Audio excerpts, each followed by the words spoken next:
Nesse vídeo, você vai aprender como estruturar sua primeira sessão na psicologia infantil. Aquele primeiro contato com os pais, aquela entrevista inicial, aquela avaliação clínica também.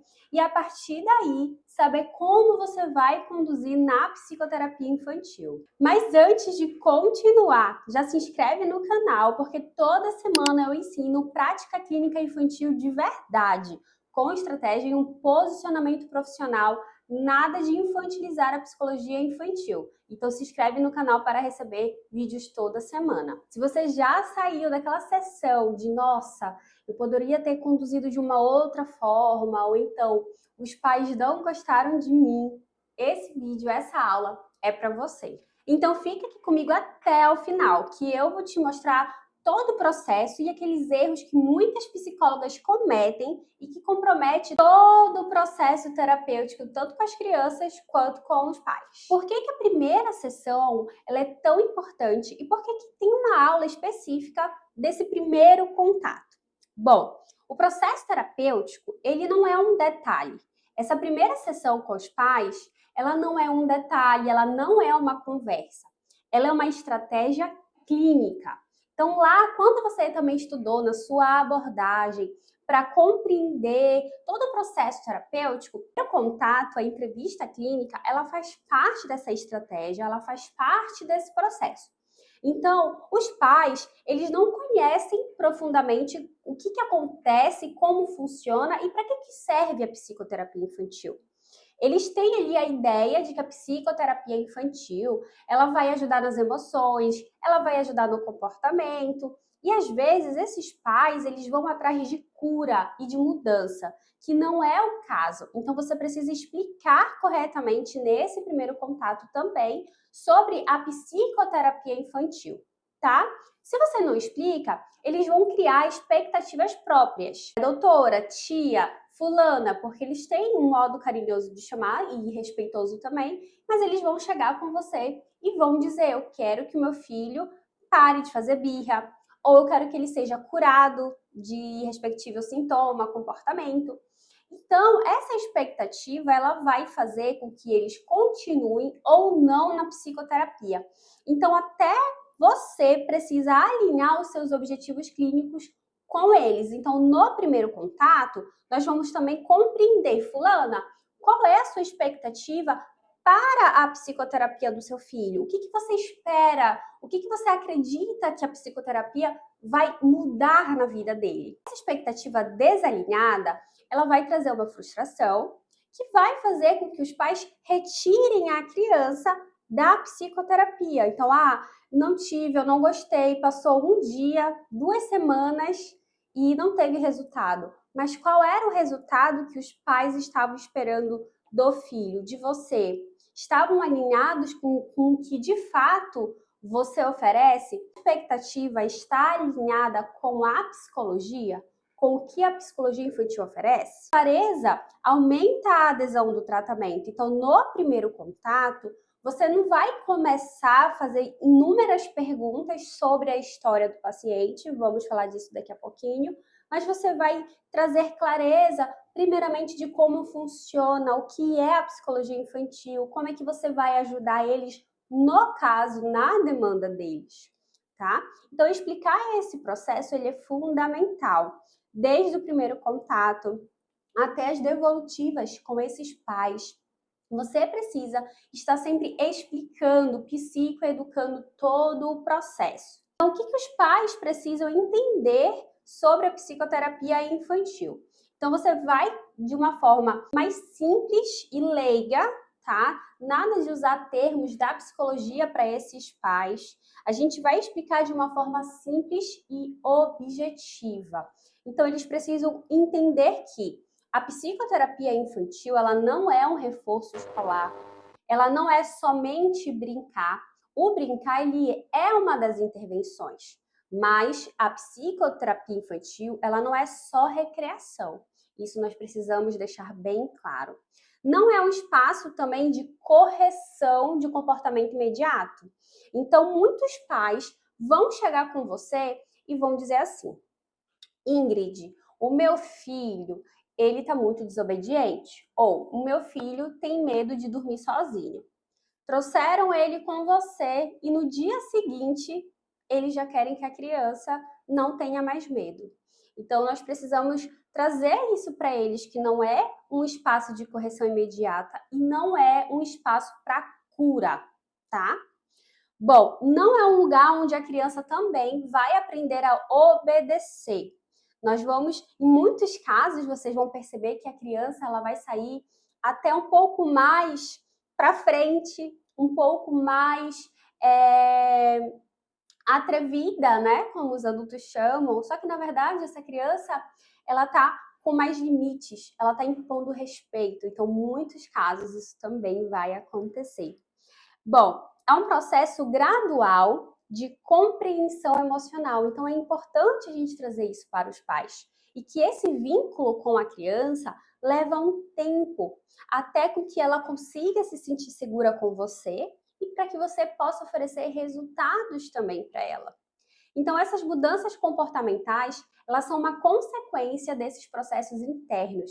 Então, você precisa trazer isso para os pais de uma forma simples, objetiva, traga exemplos para eles também compreenderem, porque é importante você frisar isso para eles não acharem que eles vão ficar com você somente um mês.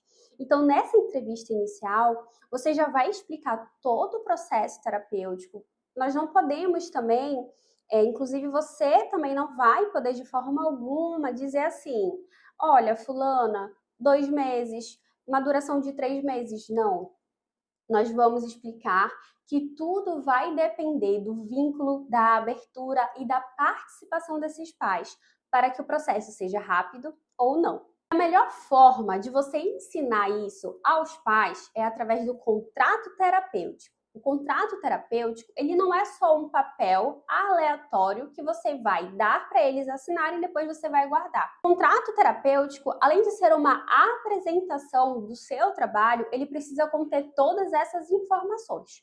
Ou seja, no contrato terapêutico, você já tem que definir seus limites, como frequência das sessões, duração de cada encontro, o papel da criança, o papel dos pais, o momento de devolutiva, a importância da continuidade, a parte financeira, cancelamentos, atrasos, horários, a sua abordagem que você também atua. É importante, Ingrid, vai ficar um papel muito extenso, vai ficar longo? Não importa.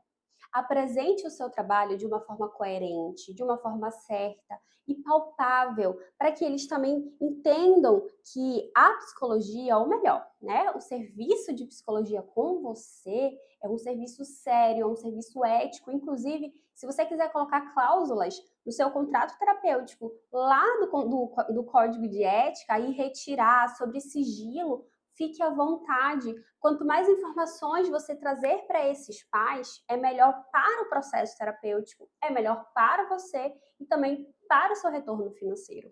Então, durante essa explicação, é importante que você explique para eles que a regularidade é fundamental. Então, quanto mais eles faltarem, quanto mais aquela criança faltar, mais o processo demora, tá? Então, quanto menos também os pais participarem, mais o processo demora. Então, é um jogo de cintura também que você vai explicar no contrato terapêutico, na apresentação, de que é importante a presença deles. Então, essa participação faz parte do processo terapêutico. E nem todas as informações da criança com os pais ou dos pais com a criança serão também compartilhadas por causa do sigilo.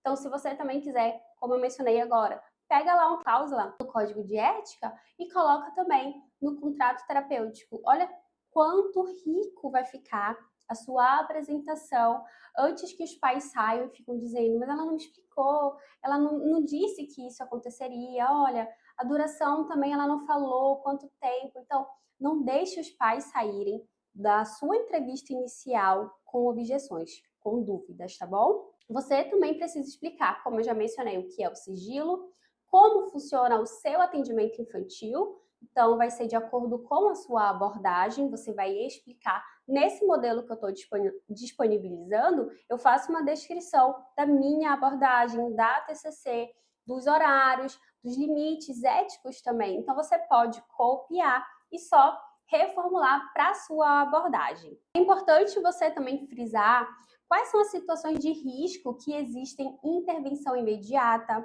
a importância da confiança, do vínculo da criança.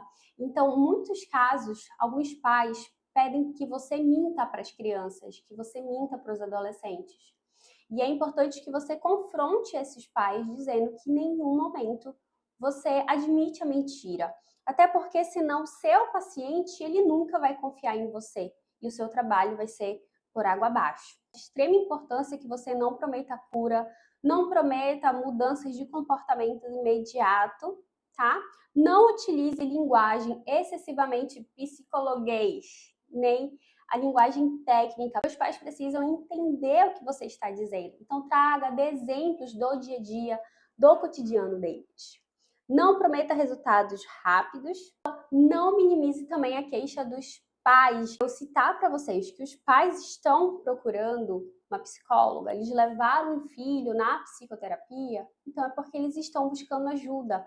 Então não importa se ali atrás eles eram culpados de algo, não importa se eles fizeram algo que no momento eles se arrependem, não importa se os pais são separados e só um quer ajuda e o outro não. Eu quero que você entenda que você em nenhum momento você vai julgar os pais e você não vai minimizar a história dos pais. Então, na entrevista inicial, vocês estão ali para avaliar, para ouvir e para levar em consideração tudo o que os pais estão passando para você. Então, eu sempre trago nas minhas aulas, eu vou contar rapidamente esse exemplo, de uma mãe que estava extremamente cansada, exausta, e durante um banho com a criança, bateu a cabeça da criança na parede. Aquele momento de estresse, de raiva, que quando ela viu, ela já fez, tá? E a criança, ela me relatou e eu relatei para a mãe. Então, a mãe assumiu o que ela fez, ela se sentiu culpada, mas foi por um momento de estresse, de um cansaço, e que ela também buscou ajuda, isso a gente não pode negar de forma alguma.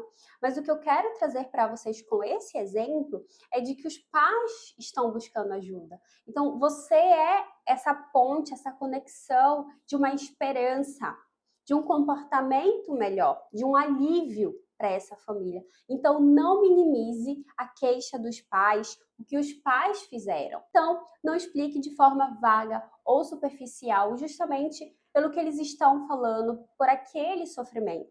Nesse primeiro contato, você vai saber, assim, você vai ter um feeling para ver quando esses pais, eles de fato se interessam pela criança, pelo comportamento da criança ou não. E tem muitas famílias que só vão chegar com você, por exemplo, porque a escola encaminhou, porque a escola solicitou, ou porque ela precisa de algum documento para poder dar continuidade a alguma atividade. Então, é importante que você saiba avaliar a queixa dos pais e o momento de fato com a expectativa que eles estão buscando com você. E esse outro modelo é uma avaliação completa para você fazer com os pais e buscar todas as informações das crianças. Eu vou deixar o link aqui embaixo, que é o Guia de Avaliação Infantil. São mais de 10 materiais para você aplicar na entrevista inicial. E se esse conteúdo te ajudou a organizar a primeira sessão, te trouxe uma clareza, porque eu sei que é totalmente diferente daquilo que você aprendeu, o que você vai fazer com os pais, o que você vai buscar e coletar. Se inscreve aqui no canal, porque toda semana eu estou disponibilizando aulas para você aprofundar e continuar aprendendo estratégias na clínica infantil.